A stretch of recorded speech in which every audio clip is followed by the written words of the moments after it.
علماء وایي که یو سړي د قربانۍ د ذبح طریقه په خپله باندې نه ورځي نو بیا که څاروی په بل چا علالۍ هم څه خبره نه ده. که په خپله ورځي نو هم بل سړی علالولی شي، خو غوره دا ده چې سړی د قربانۍ څاروی په خپله باندې علال کی نو دا غوره ده. خو علما وایي پکار ده چې څومره قربانۍ کې شریک کسانی چې هغه د څاروي د علالولو په ټیم کې حاضري، دا ډیره بهتره ده. نیتونه هم ټول وکړي، ځکه د څاروي د علالولو نه مخکې بعضې وخت کې غیر اختیاري د بنده په ذهن کې په زړه کې د غوښې خیال پیدا شوي، په هغې الله بنده نه نیسي چې غیر اختیاري ستا په نیت کې په زړه کې د غوښې اراده راله غیر اختیاري، په هغې ته الله نه نیسي. خو بیا هم که څه داسې نیتونه راغلي نو پکار دا وي چې قربانۍ وخت کې حاضر شي نو هغه نیتونه صفا کړي.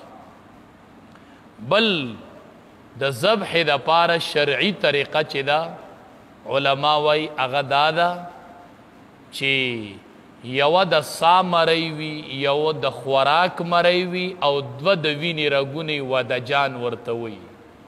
یوه د سا مرۍ، یوه د خوراک مرۍ، دا دوه غټې مرۍ وي او دوه رګونه د وینې، نو پکار دا ده چې دا څلور واړه کټ شي، هله به ذبح صحیح کیږي.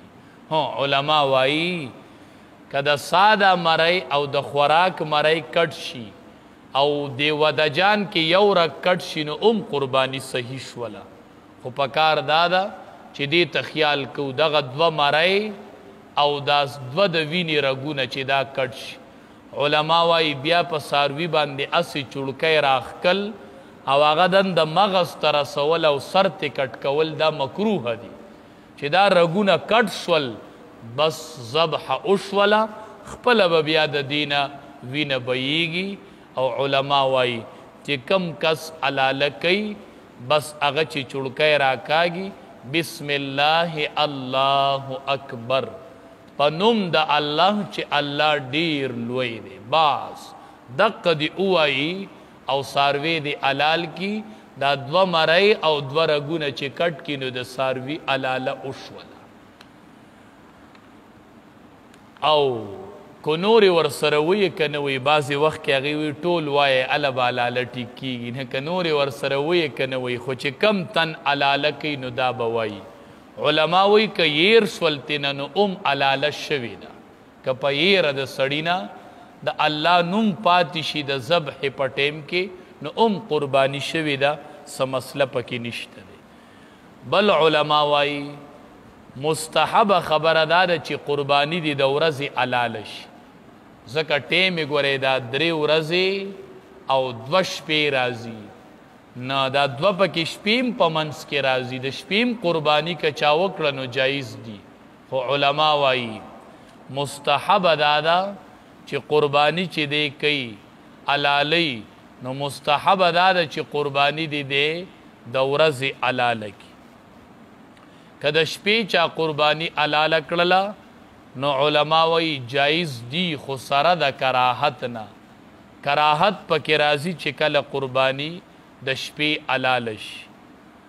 بل علما کرام وایي د قربانۍ دپاره خو 3 ورځې دي، نو چې کله په اوله ورځ باندې د څه وجې د وجې نه، مثال کې طور پر اول ورځ باندې څه عذر راغی چې د اختر منځ لیټ شو، د اختر منځ لیټ شو په څه وجه باندې، یا باران ډیر وریږي یا بل څه عذر راغی، نو چې کمو کلو باندې او ښارونو باندې د اختر منځ دی نو هغې خو مخکې قرباني نشي حلالولی، نه که د اختر منځ لیټ شو په څه وجه نو علما وایي چې کله زوال وشي د ماسپښین وخت داخل شي نو باس بیا قرباني کول جایز شي، که د اختر منځ شوی او که نه شوی، ځکه د اختر منځ ټیم خو د زواله پورې دی، چې هغه ختم شو نو باس په اپله باندې اوسه که قرباني یو سړی کوي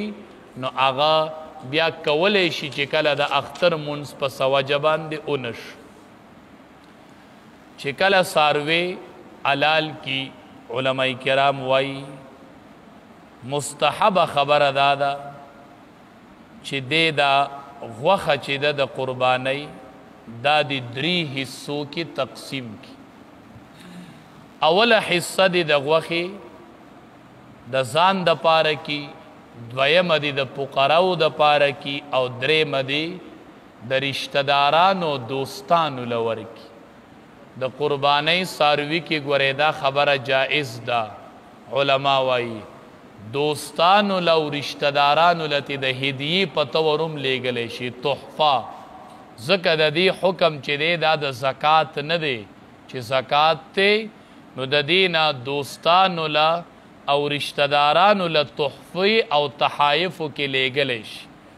نو یوه حصه د ځان دپاره د خپل اهل و عیال دپاره، او دویمه حصه چې ده هغه د غرباو دپاره، او دریمه حصه چې ده هغه د رشتہ دارانو دپاره او د دوستانو دپاره. خو علما وایي که کور کې بندیان سیوی ټوله غوښه ځان له خوري نو جایز دي، هېڅ قباحت پکې نشته دی. او که دا ټوله یې صدقه کړله نو علما وایي دا ډېره غوره ده چې ټول په ټوله غوښه یو سړی چې دی هغه صدقه کی. بل علما وایي د قربانۍ د غوښې نه یو سړی د ذخیرې په توګه ځان له غوښه ایسارۍ، نو علما وایي چې دا بالکل جایز دي کیښودلی شي. او دې ورځو تم ایام تشریق ځکه وایي تشریق د شرق نه دی، دی به په نور باندې غوښې وچولې او هغه به یې د ځان دپاره ذخیره کولې. نو علما وایي که یو سړی دا غوښه چې ده هغه د ځان دپاره ذخیره کوي د خپلو بچو دپاره، نو دې کې څه قباحت نشته دی او دا جایز دي. خو علما وایي که د یو سړي قرباني هغه نظر وي، د منلی وي په ځان چې زه به قرباني کومه، نو د نظر قربانۍ دپاره بیا حکم دا دی چې په خپله به د هغې نه هېڅ خوراک نه کوي او هغه به ټوله فقراو له ورکوي، غریبانانو باندې به هغه صدقه کوي په فقراو او مساکینو باندې. هر چې د قربانۍ سرمنده علما وایي که دا یو سړی د ځان دپاره په خپل استعمال کې راولي نو بلکل یې راوستلی شي، دا جایز دی. یا یو مالدار سړي ته تا په تحفه کې ورکړله نو ورته د قربانۍ سرمن مالدار سړي ته په تحفه کې ورکولی شي، دا جایز دی. خپل استعمال کې هم د قربانۍ سرمن راوستلی شي.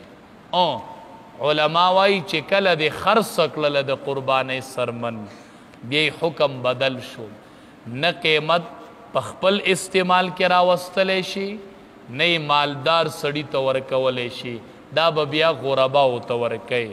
او علما وایي چې کم سړی یو سړی د قربانۍ دپاره یو قصابي راولي د علالې دپاره د څاروي د ټک ټوک کولو دپاره، نو علما وایي چې هغه له به د قربانۍ د غوښې نه په اجرت کې نه ورکوي، نه به وله سرمن په اجرت کې ورکوي، هغه له به جدا پیسې ورکړي اجرت مزدوري.